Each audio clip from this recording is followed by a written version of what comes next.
Amistad de Puebla presenta.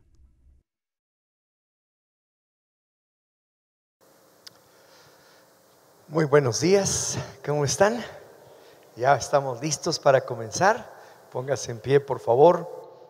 Estamos en esta enseñanza vive sobre lo que es la doctrina del Señor Jesús.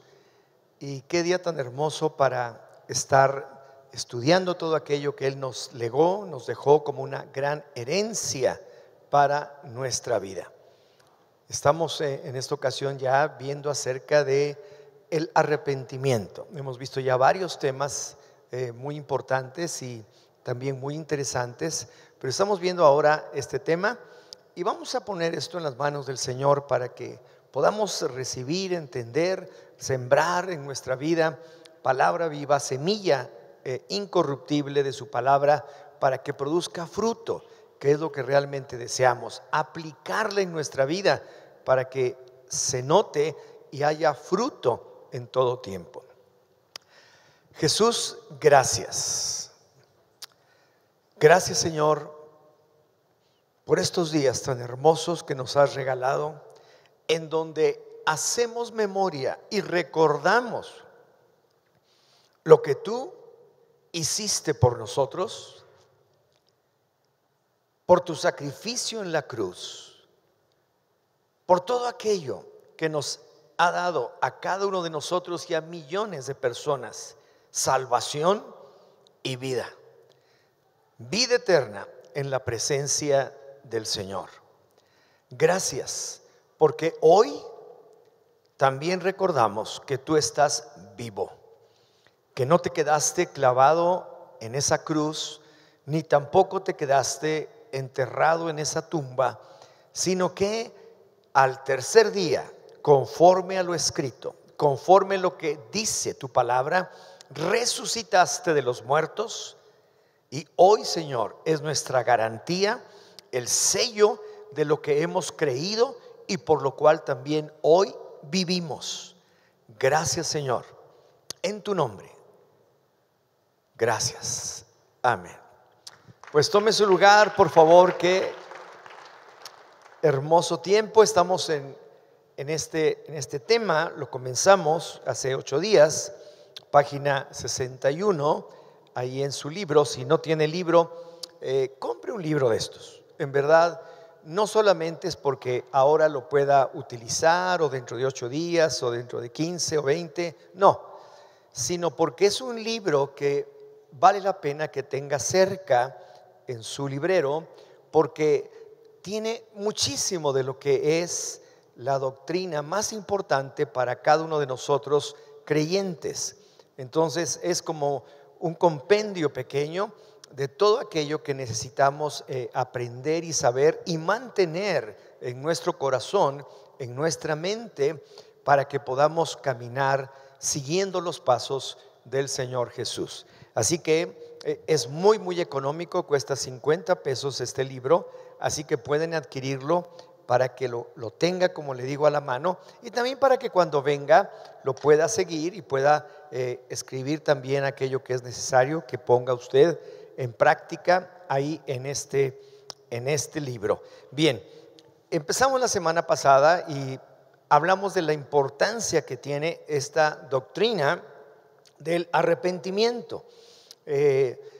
Comenzamos hablando de que es importante reconocer todos nosotros que hemos hecho mal y que necesitamos desesperadamente del perdón de Dios.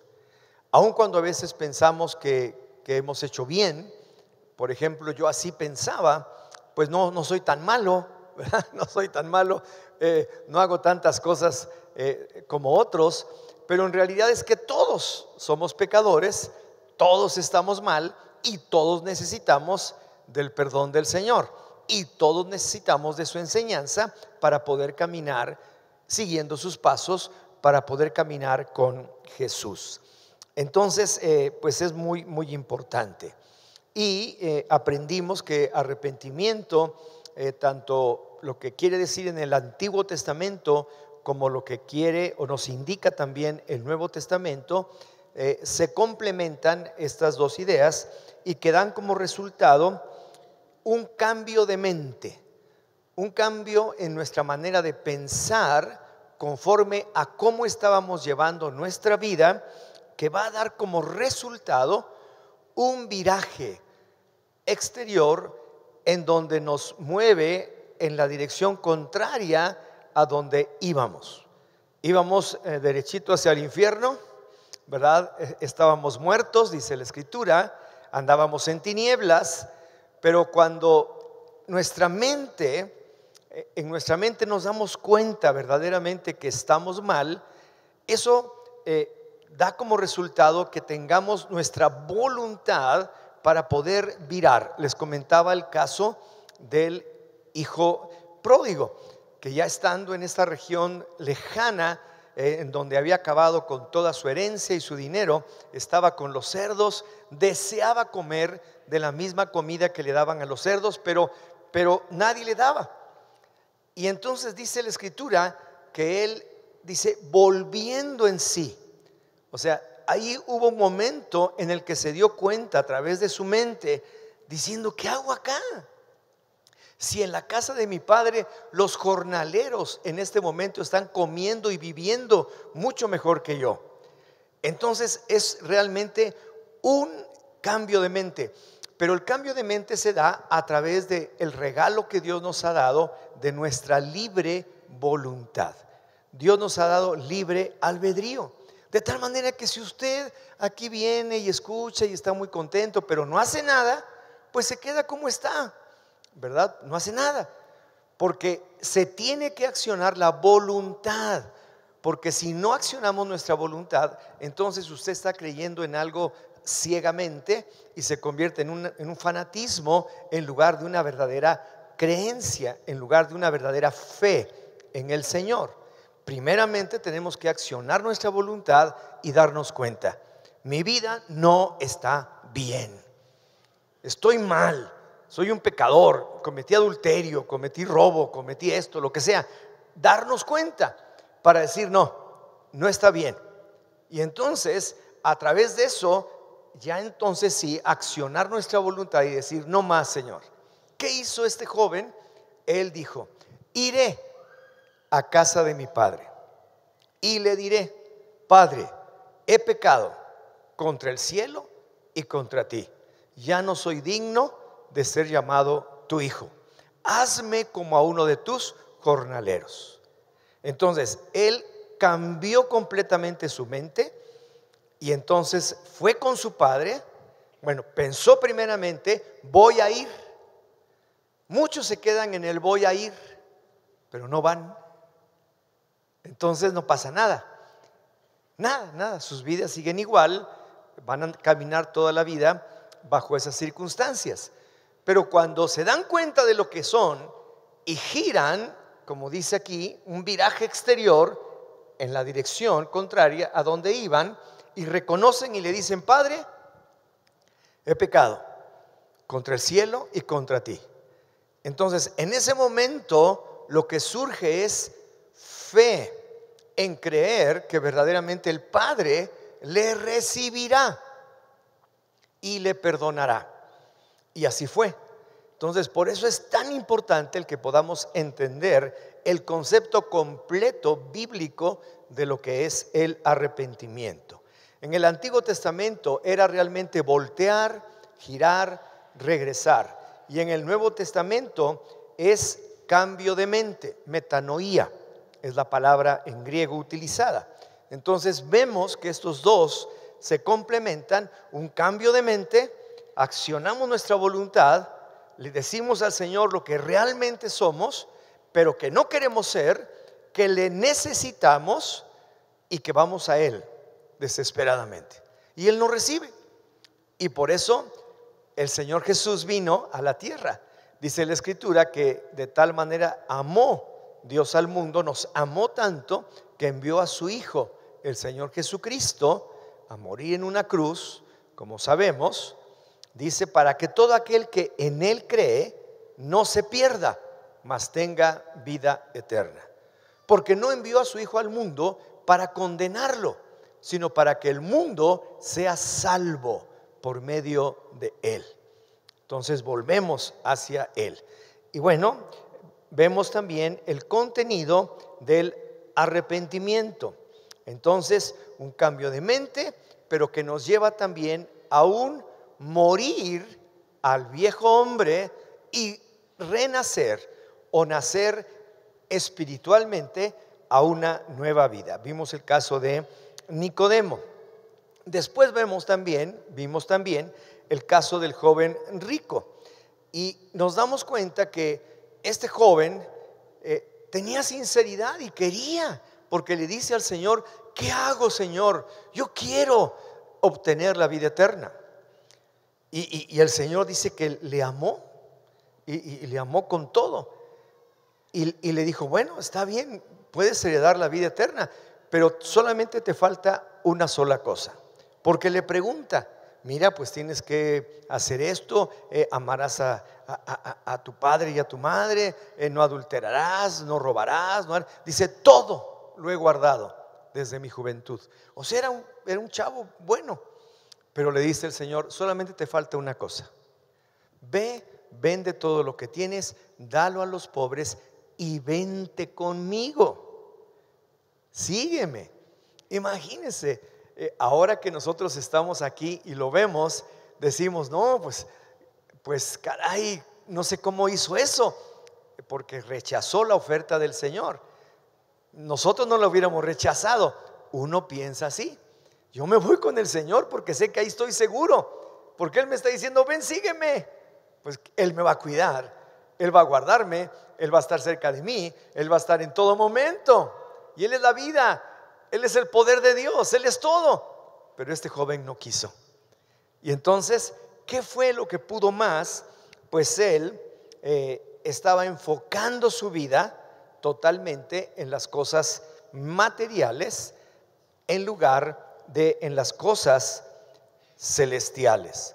Entonces es importante que entendamos esto. Y ya en el punto número 3, en la página 64, dice: identidad del arrepentido. Hemos sido, dice aquí, programados para pensar en la identidad como algo inseparable del comportamiento, pero Dios no lo ve así. Mucha gente te puede ver, y puede ver en la forma en cómo te comportas, cómo hablas, cómo dices, cómo actúas, y te pone una identidad. Ah, sí, este cuate es medio orgullosito, ¿verdad? O este cuate es medio mentiroso, yo le he cachado varias mentiras, ¿verdad? O este cuate, no, este cuate sí. Y total, la identidad, estamos programados y acostumbrados a que sea conforme a nuestro comportamiento o conforme a lo que hacemos. Pero para Dios esto no es así. Él no determina nuestra identidad por el comportamiento, sino por el cambio de naturaleza.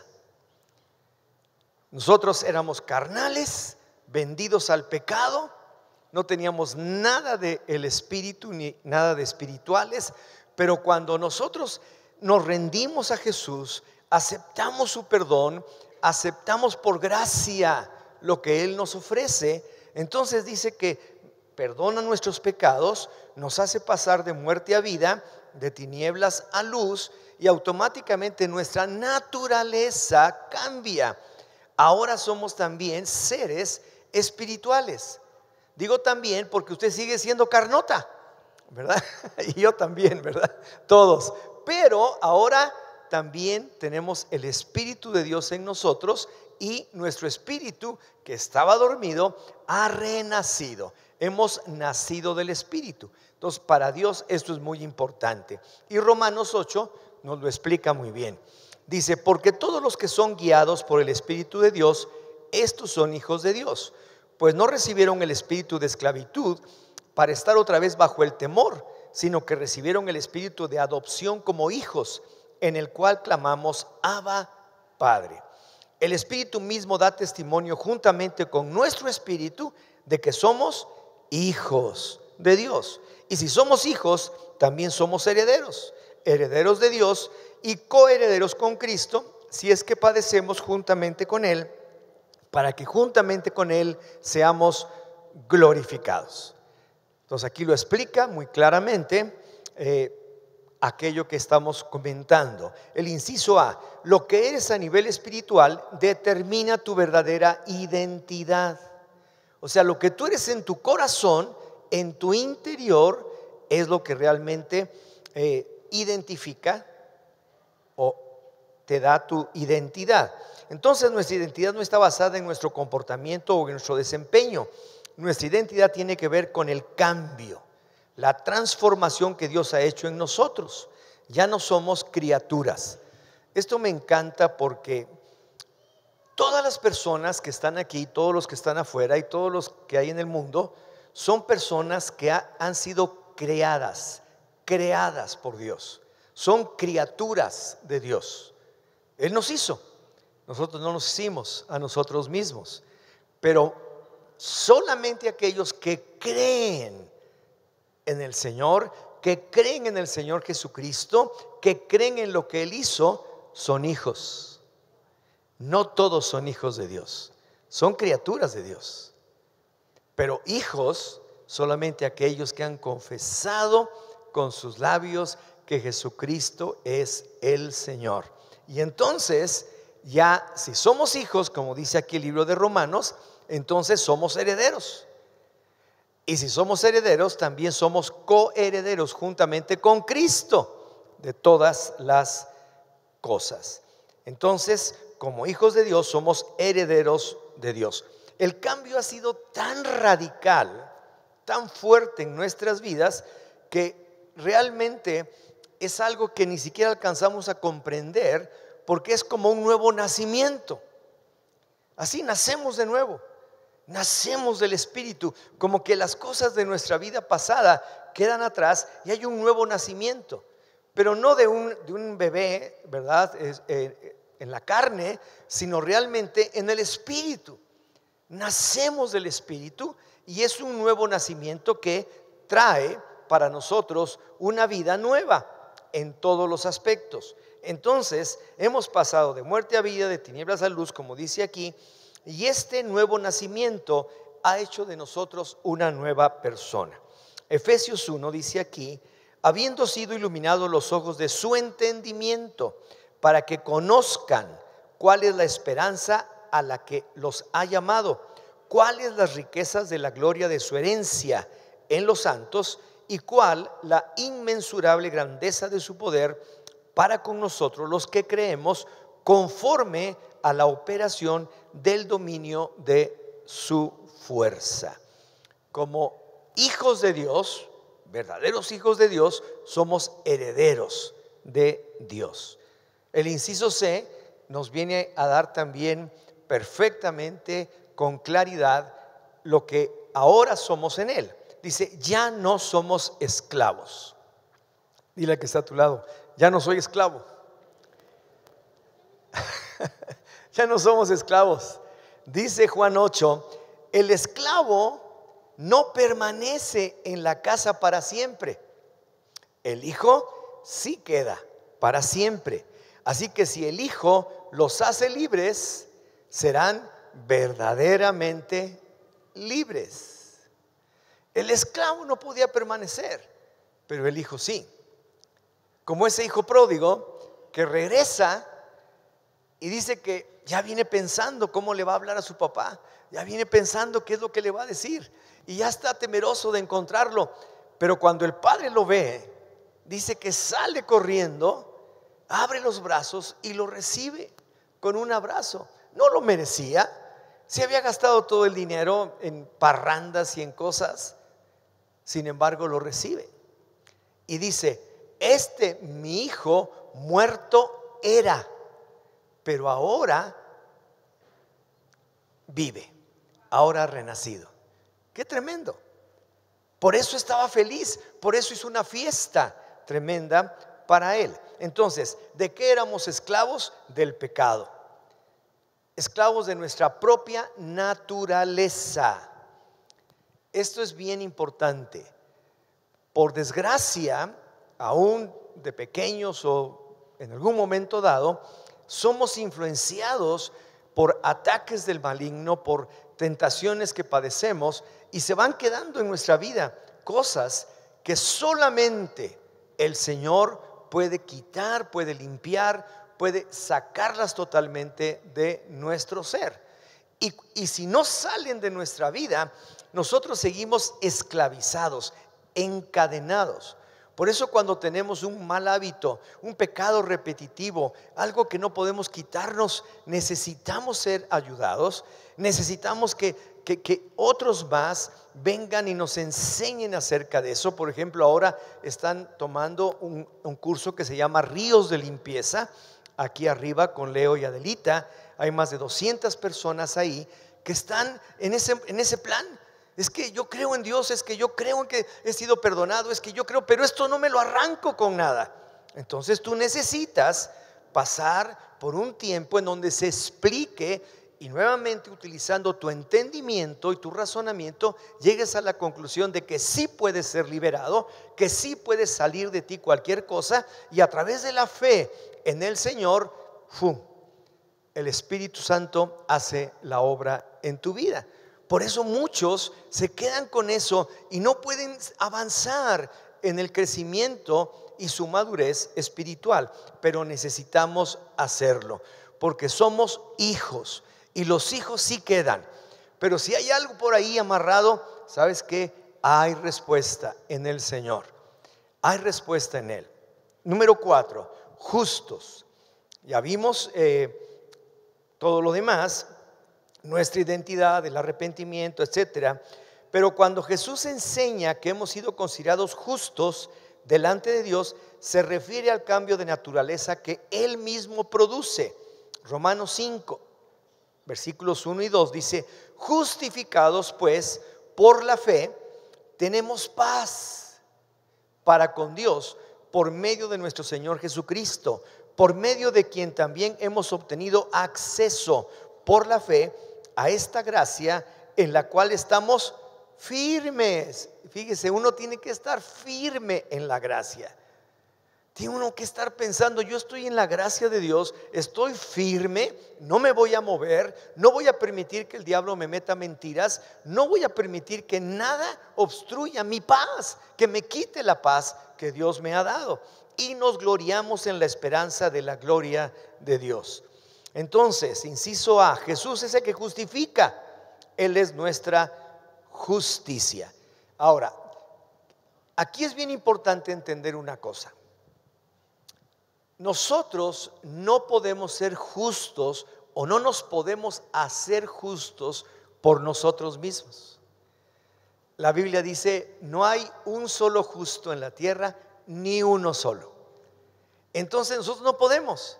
El único que nos puede hacer justo y nos puede justificar delante del Padre es Jesucristo. El justo que sí fue justo, pagando por los injustos. ¿Para qué? Para justificarnos delante del Padre y para hacernos justicia de Dios en Él. A través de Él, cuando nosotros vamos al Padre, el Padre ya no está viendo nuestra injusticia, sino está viendo la justicia de Cristo que está operando en nosotros. Y entonces, ahora sí, la justicia de Dios está en nosotros a través del justo que ha pagado por los injustos. Entonces es importante. Dice: justificados pues por la fe tenemos paz para con Dios por medio de nuestro Señor Jesucristo, por medio de quien también hemos obtenido acceso por la fe a esta gracia en la cual estamos firmes y nos gloriamos en la esperanza de la gloria de Dios.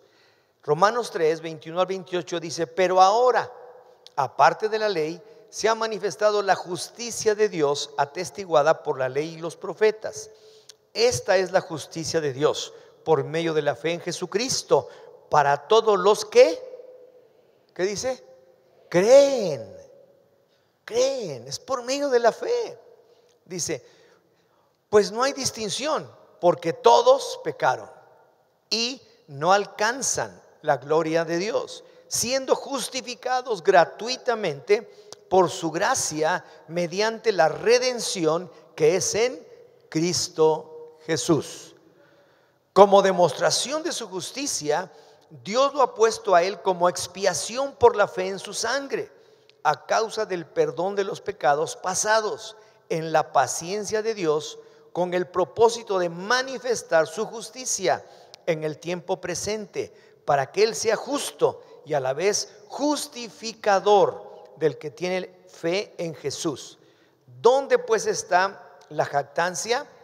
Está excluida. Nadie puede jactarse de que por sí mismo es bueno o por sí mismo tiene la justicia, no. ¿Por qué clase de ley? ¿Por la de las obras? Jamás. Por medio de tratar de hacer obras y obras y obras, jamás. Más bien por la ley de la fe. Así que consideramos que el hombre es justificado por la fe, sin las obras de la ley. Entonces no somos justos por medio de nuestro comportamiento o por medio de nuestras obras o por medio de nuestro desempeño de lo que hacemos. Somos justos por medio de la fe en Jesucristo, en lo que Él hizo, el justo ahí en la cruz, siendo sacrificado, siendo ahí crucificado, para que tú y yo podamos tener justicia, para que yo pueda obtener perdón y asimismo ser justificado delante del Padre. Entonces es importante esto. Jesús es el que justifica. Él es nuestra justicia en todo. Bien. En el punto B, el Espíritu Santo habita en nosotros. Ahora, esta es una garantía. Este es como un sello. Dice, ¿o no saben que su cuerpo es templo del Espíritu Santo que mora en ustedes, el cual tienen de Dios y que no son de ustedes? Cuando el Espíritu Santo viene a nuestro corazón, cuando hemos sido perdonados, ahora nosotros somos templo de Dios, templo del Espíritu Santo. Aquí está el Señor, aquí está el Espíritu Santo de Dios, aquí está mi espíritu teniendo comunión con el Espíritu de Dios. Y mientras yo camine así con Él, en todo tiempo yo estaré siendo justificado delante del Padre. Entonces, el cambio de naturaleza que hemos experimentado, los que hemos creído en el Señor, ha sido producido por el Espíritu Santo que ahora mora en nosotros. Esto es importante. Entonces ya no somos calificados por Dios en base a lo que hacemos, sino en base a nuestra nueva naturaleza. Eres una nueva persona. Dile al que está a tu lado, tú eres un hijo de Dios, una nueva persona, así que ya no hagas lo que haces. No, eso ya salió de más, ¿verdad? No, somos hijos de Dios y eso es lo más importante. Y al final hay una pregunta: ¿qué tanto nos vamos asemejando más y más al Señor Jesús? Porque a fin de cuentas eso es lo importante, que a través del Espíritu Santo morando en nosotros, a través de la palabra de Dios que nos habla el Señor y nos revela el Espíritu, a través de nuestra fe y apoyados en la gracia y la misericordia de Dios, entonces cada vez nos vamos pareciendo más al Señor Jesús. Y entonces, ¿qué tanto realmente estamos pareciéndonos más en nuestro caminar a lo que es el Señor Jesús? Esa es una buena pregunta. Inciso C, nuestra nueva naturaleza proviene de la obra que Cristo hizo al morir en la cruz. No proviene de ningún otro lado. Romanos 5:8, pero Dios demuestra su amor para con nosotros en que siendo aún pecadores, Cristo murió por nosotros. Y murió con el propósito de pagar por nuestros pecados. Desde el primer momento en que Jesús inicia su ministerio, Juan el Bautista apunta hacia él y le dice: este es el Cordero de Dios que quita el pecado del mundo. Se lo está diciendo a un pueblo religioso. Por siglos y siglos ellos habían estado haciendo sacrificios de corderitos lo más limpios posibles que pudieran encontrar, con el propósito de sacrificarlos y que pudieran tener perdón, o por lo menos cubrir sus faltas. Pero cuando llega Jesús, imagínense el shock para los judíos cuando les dice Juan: este es el Cordero de Dios que quita el pecado del mundo. Entonces ellos esperaban al Mesías, ellos esperaban al Cristo, al ungido, pero nunca pensaron que iba a venir como un cordero, porque ellos sabían que el cordero que quita el pecado tenía que ser sacrificado en la Pascua. ¿Cómo sucedió? Como ahora que estamos celebrando estos días, el viernes y hoy, la resurrección. Entonces es bien importante que entendamos que es solamente a través de su amor para con nosotros, el justo pagando por los injustos. ¿Para qué? 5, para llevarnos a Dios.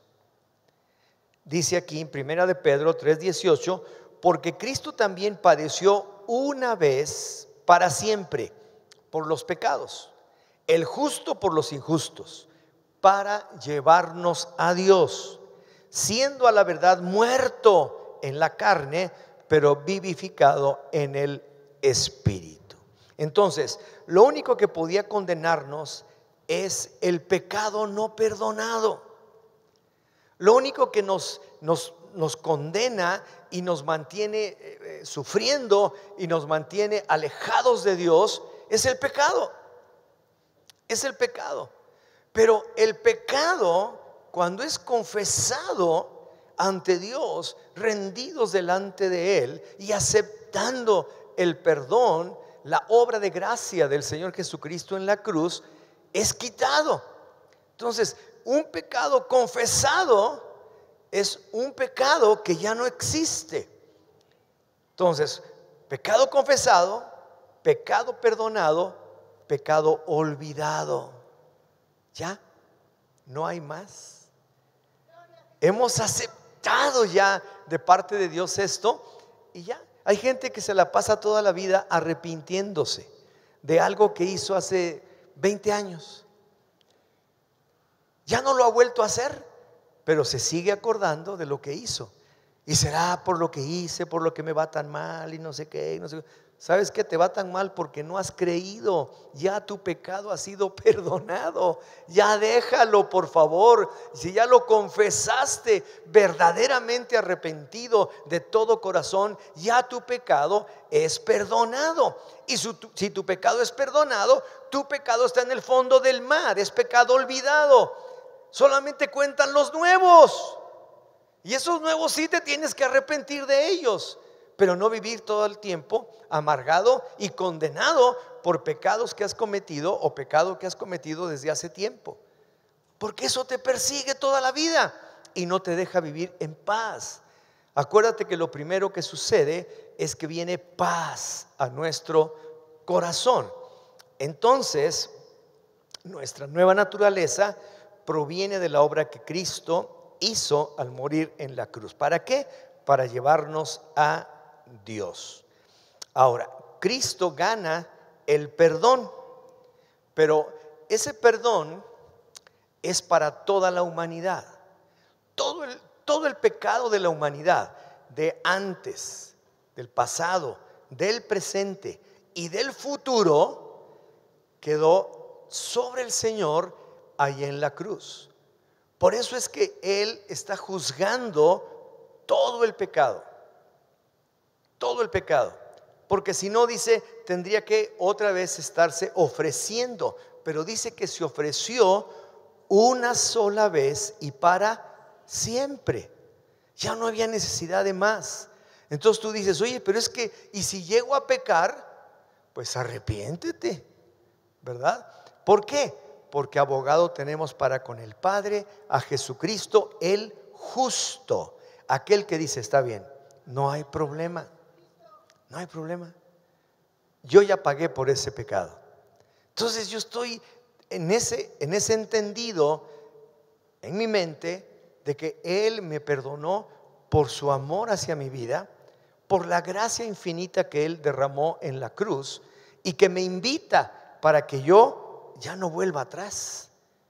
Eso mismo me impulsa para que ni siquiera intente voltear hacia atrás, sino para que gire, como dice el arrepentimiento, y camine hacia Él, hacia el Padre, hacia una vida nueva, hacia algo totalmente diferente de lo que era antes.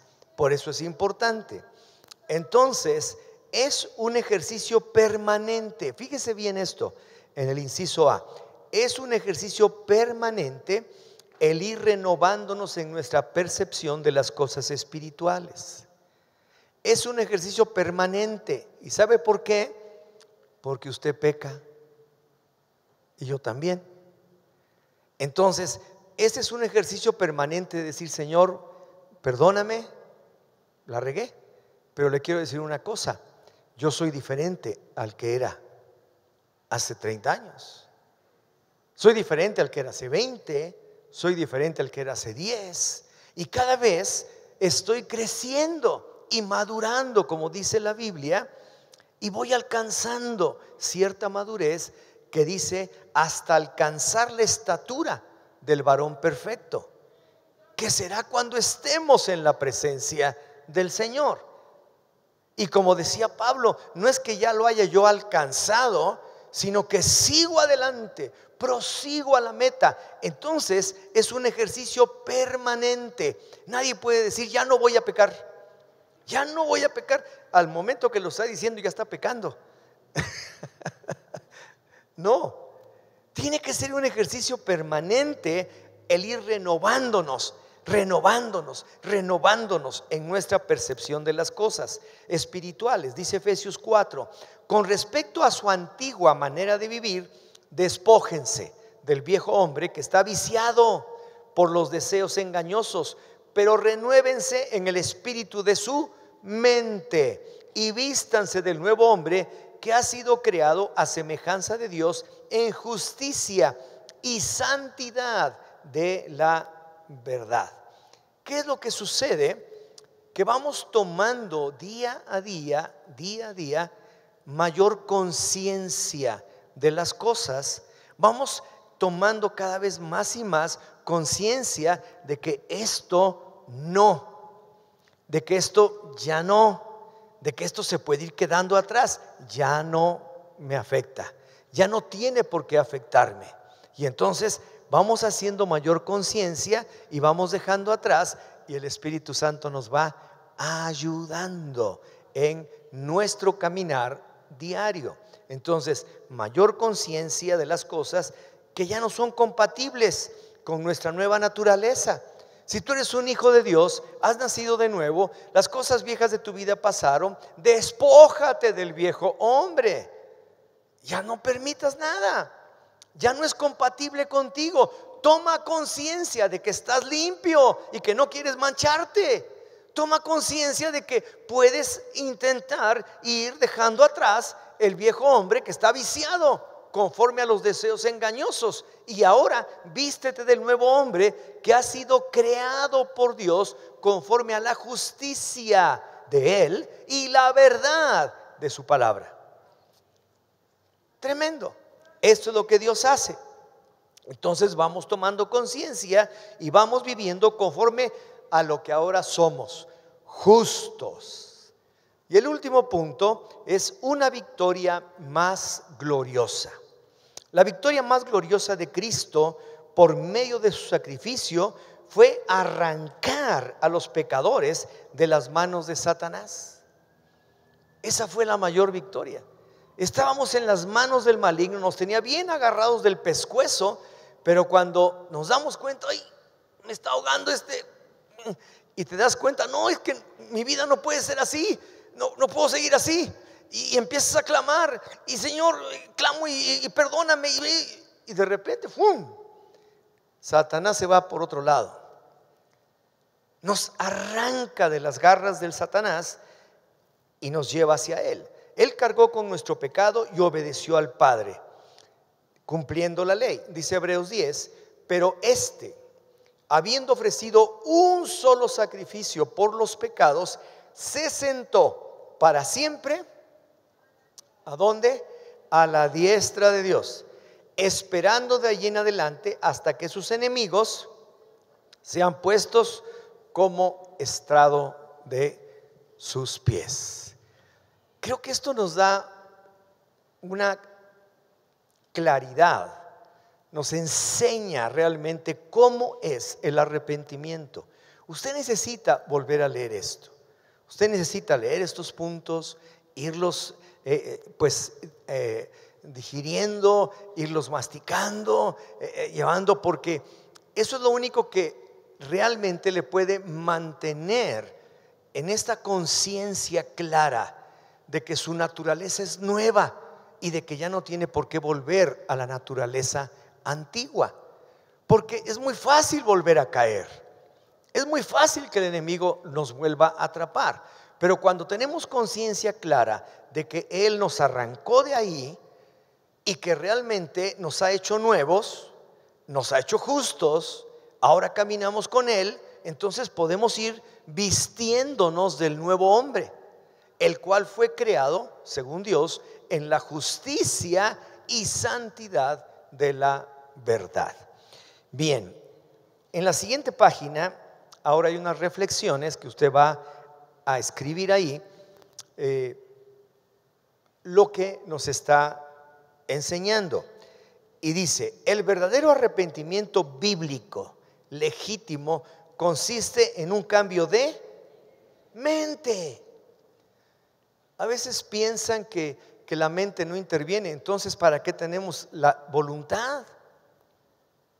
Si no somos robots, ni Dios creó títeres. Dio al hombre libre voluntad para hacer de su vida lo que quiera.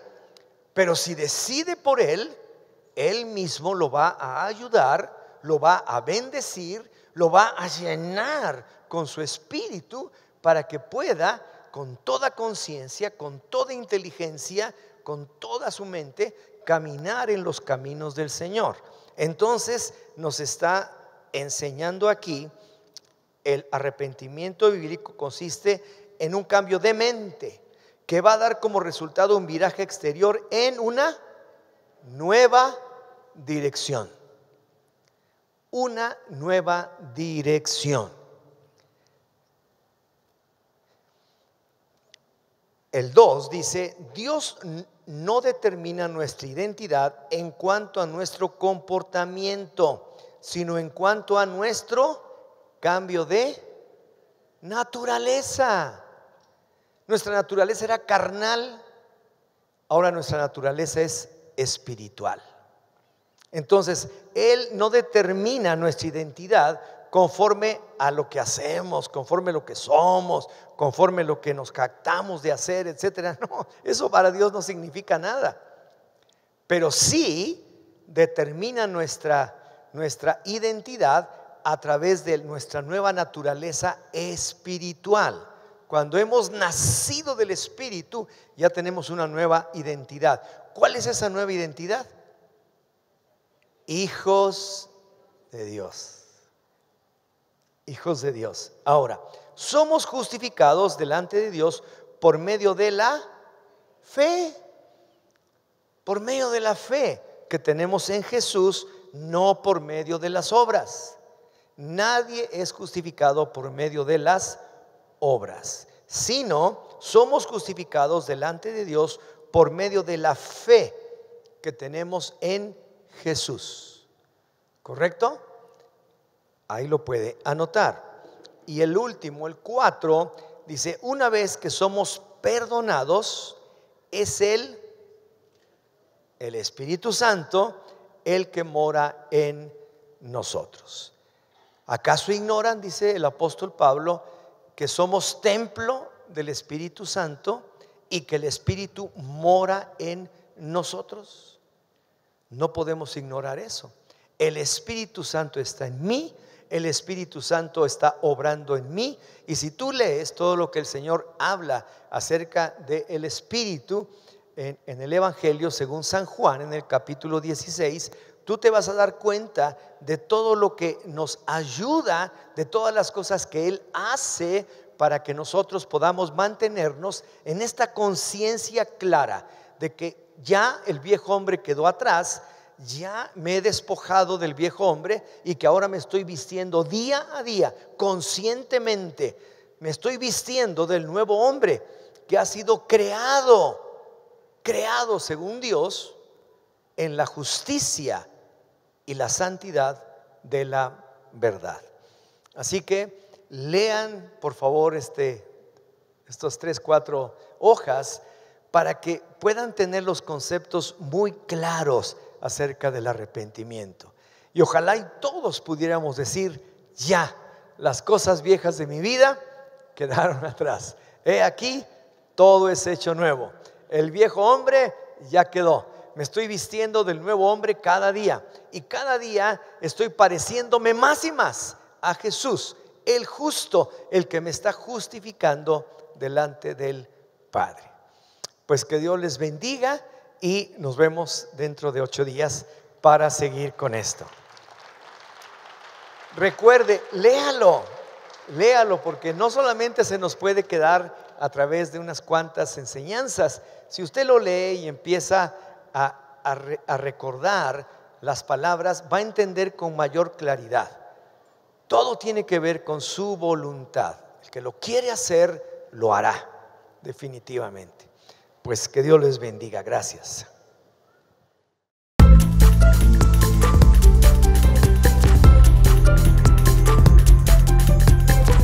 Expande.